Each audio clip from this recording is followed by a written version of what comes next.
दिया कि मैं आके अपनी आवाज़ यहाँ सबके सामने रख सकूं। सबसे पहले तो मैं सर संजीव कुमार जी का और जनरल सेक्रेटरी जयकुश जी का धन्यवाद करता हूँ कि उन्होंने मुझे यहाँ आने का अवसर दिया। और ऐसा कुछ नहीं है कि मैं पहले से लिख के आया हूँ या सोच के आया हूँ। अभी मेरे को बोला गया कि अगर आप अपना कुछ प्रेजेंट करना चाहते हैं, बोलना चाहते हैं अपने बारे में, अपने लाइफ के बारे में। मेरी बहुत छोटी सी लाइफ है, बहुत छोटा सा एक्सपीरियंस आप सब लोग के सामने। तो उसी में मैंने 2-4 इंस्टांसेस हैं, 2-4 ऐसी घटनाएं हैं जो मैंने फेस करी। अभी जैसे सर बात कर रहे थे कि ऐसा नहीं है कि हमारे पास बहुत एक एंसेस्ट्रल वेल्थ है या फिर हमारे माँ बाप के पास बहुत ज़्यादा प्रॉपर्टी थी गांव में। तो हमारे माँ बाप भी स्ट्रगल करके आगे आए हैं, वो एक उन्होंने मिडिल क्लास बनाया है। तो मैं भी उसी का एक प्रोडक्ट हूँ। मेरे मम्मी पापा दोनों सरकारी जॉब में लगे, उन्होंने स्ट्रगल किया, उनका भी एक अपना अलग स्ट्रगल है। उन्होंने मेरी माता जी को 2004 में जॉब मिला था, वो प्राइमरी के टीचर लगे थे और उन्होंने फरीदाबाद में ज्वाइन किया था। तो वहाँ पे मैं वैसे आता हरियाणा से हूँ, हरियाणा सिरसा जिला से मैं बिलोंग करता हूँ। तो जब उनकी पोस्टिंग हुई यहाँ पे फरीदाबाद में, जो दिल्ली के बहुत पास है, तो यहाँ जब वो 2004 में आते हैं, बस से उतरते हैं, तो उतरते ही मेरा छोटा भाई था उनके साथ। तो छोटे भाई को उन्होंने एक पीपल के पेड़ के नीचे मटका था, वहां पर उन्होंने उसको खड़ा किया। तो वो पानी पिलाने लगे मेरे छोटे भाई को। तो एक बूढ़ी अम्मा आती है, तो वो सीधा उनसे कुछ नहीं कि तुम कहाँ से हो, क्या हो, क्यों हो, सीधा पूछती है कि कौन जात हो भैया। तो वहां बहुत ही शॉकिंग एक्सपीरियंस है कि आप कहीं नई जगह पर जा रहे हो और आपसे जाते ही पूछा जा रहा है कि आप कौन जात के हो। तो फिर उन्होंने कहा कि भाई हम तो मेघवाल समाज से हैं। तो उन्होंने कहा वो आपका तो घड़ा अलग है, आप इससे पानी नहीं पी सकते। तो उन्होंने वहां पे बहुत ज्यादा डिस्क्रिमिनेशन फेस किया। वो जब स्कूल में ज्वाइन करने गए तो उनको कुर्सी पे नहीं बैठने दिया गया।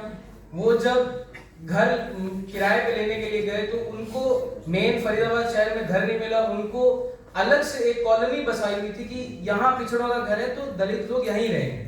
तो उनको वहां जाके रहना पड़ा। तो 6 महीने बाद जैसे ही उनका टेन्योर खत्म होता है कि टीचिंग का, अब वो जा सकते हैं घर, तो वो रातों रात वहां से आ गए। ऐसा नहीं कि उन्होंने वेट किया कि भाई सुबह जाएंगे, नहीं, उन्होंने कहा कि हमने बहुत देख लिया यहाँ पे। उनको वहां पानी पीने की सुविधा नहीं थी, कपड़े धोने की सुविधा नहीं थी, ना उनको रहने की सुविधा थी, ना उनके साथ मतलब ढंग से बर्ताव हो रहा था। ये तो रही 2004 की बात। मैं आपसे शेयर करना चाहता हूँ 2022 की बात, जो मैंने अपने पर्सनल लाइफ में फेस किया। क्योंकि जैसे मेरे को मेरे माता पिता ने सारी सुविधाएं दी जो कि एक आम बच्चे को दी जा सकती है। बट अब मैं दिल्ली यूनिवर्सिटी में आया 2018 में, मैंने ग्रेजुएशन किया यहाँ से। मेरे को इतना ज्यादा कास्ट का कुछ नहीं फैक्टर मतलब महसूस कराया गया कि आप किस कास्ट से आते हो। बाद में 2022 में जब मैं एमए कर रहा था तो स्टार्टिंग में कोविड का फेज चला था, उसके बाद हमारी क्लासेस शुरू हुई थी। एक दो मित्र हम लोग मिले थे, यही सेंट्रल लाइब्रेरी है हमारे डीयू में, वहीं पे हम बातचीत कर रहे थे। तो उन्हें ये मालूम था कि मैं हरियाणा से हूँ, बट मैं कौन सी कास्ट से हूँ, मेरी जाति क्या है, ये उनको नहीं मालूम था। तो उन्होंने बात करते करते एक रेफरेंस ऐसे ही दिया कि हरियाणा में तो बहुत पिछड़े लोग हैं, चूड़े चमार, कोट एंड कोट चूड़े चमार ऐसे ही घूमते रहते हैं। तो यहाँ से मैं बहुत शॉक हो गया। मैंने कहा ये तो बहुत पढ़े लिखे लोग हैं, ये ऐसी कैसे बात कर सकते हैं। तो मैं वहां पे सहम गया क्योंकि मैंने आज तक जीवन में नहीं फेस किया था।